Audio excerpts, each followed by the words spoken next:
අයිබෝවන් මම අනුරාධපුරේ උදිත් නිශාන්ත අද දිනේ මම අනුරාධපුර ප්‍රධාන මූලස්ථාන පොලිසියේ ගිහිල්ලා විශේෂිත වූ පැමිණිල්ලක් කරා අටමස්ථාන පුදබිම ඇතුලේ කරගෙන යන අත්නෝමතික ක්‍රියාවලියට එරෙහිව ඒ කියන්නේ පුරාවිද්‍යා අනපනත් උල්ලංඝනය කරමින් අපේ ශාසන සම්ප්‍රදාය උල්ලංඝනය කරමින් අපේ ආධ්‍යාත්මික චින්තනයට පටහැනි ඒ කියන්නේ හෙළ රජ සමයේ ඉදිකරපු ඒ මහා පෞරාණික ශ්‍රේෂ්ඨ ඉතිහාසය වළදැමීම සඳහා ක්‍රියාත්මක වෙන නින්දිත ක්‍රියාවලියක් සම්බන්ධව පැමිණිල්ලක් කරා කරුණාකරලා මේක බලධාරි මේකට ක්‍රියාත්මක වෙන්න පැමිණිල්ලක් දාලා තියෙනවා පොලිසියේ මූලස්ථාන පොලිසියේ මේ ශ්‍රී මහා බෝධීන් වහන්සේ පාමුල කරලා තියෙන වැලි මළුව ඉවත් කරලා ටෙරාකොටා ගල් අල්ලලා කරලා තියෙන මේ ක්‍රියාවලිය අපේ ශාසන සම්ප්‍රදායට පටහැනි අපේ ආධ්‍යාත්මික ක්‍රියාවලියට පටහැනි ක්‍රියාවලියක් විශේෂයෙන් පුරාවිද්‍යා කොමසාරිස්තුමා පැහැදිලිවම කියනවා මේ ක්‍රියාවලියට අවසරයක් දීලා නැහැ කියලා. කලින් හිටපු කෙනා.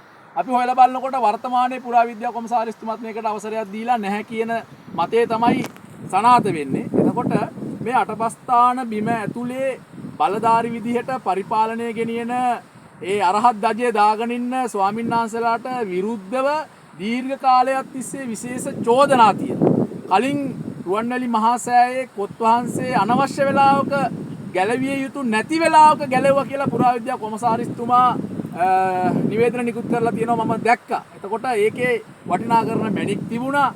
එතකොට විදේශ රටවල් වලින් අපේ ආධ්‍යාත්මික ශාසනයේ තේරවාදී නිජබිම මේ සංකල්ප විනාශ කිරීම සඳහා විශේෂ මෙහෙයුම් ක්‍රියාත්මක වෙනවා. ඒතොර මේවාට කැමැති කට්ටිය ඩොලර් අරගෙන මේ පාලනය කරන කට්ටිය මේ ගැඹුරු ආධ්‍යාත්මික ශාසනය යටපත් කිරීමේ මෙහෙයුම් වල නියමුවෝ බවට පත් වෙලා තියෙනවා. මේ සියල්ල අපි දන්නවා හොඳින්.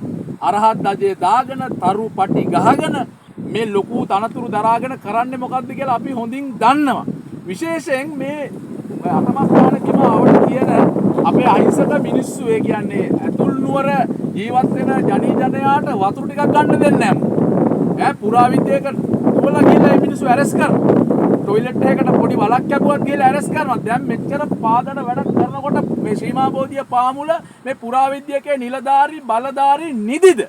එනිසා කරුණා කරලා මේ සෙප්පඩ විඥා දාන්න නැතුව මෙන්න තමුන්නාසලාට නීතිය මගට යන්න පැමිණිල්ලක් දාලා තියෙනවා. මේ අනුව කටයුතු කරලා මේකේ සත්‍ය අසත්‍ය භාවය මේ රටේ මේ ලෝක උරුමයේ උරුමකාර ජනී ජනයාට එළියට දාන්න හොඳට මතක තියාගන්න මේ අටමස්ථානයේ පුදබිම කියන්නේ ශ්‍රී මහා බෝධීන් වහන්සේ කියන්නේ රුවන්වැලි මහා සෑය කියන්නේ මේ 7-8 දෙනෙක්ගේ අත්නෝමතික ක්‍රියාවලියට යටත් කළ හැකි වස්තුවක් නෙමෙයි. හිතන්න එපා අපි අතපය අකුලන් ඉන්න මිනිස්සු කියලා. කරුණා කරලා මේ ප්‍රශ්න මහපාරට බැහැලා අපට විසඳ ගන්න තියන්නේ නැතුව බුද්ධිමත් විදිහට විනය අනුකූලව සංවාදශීලීව මේවා විසඳන්න. පෙරුවන් සරණයි.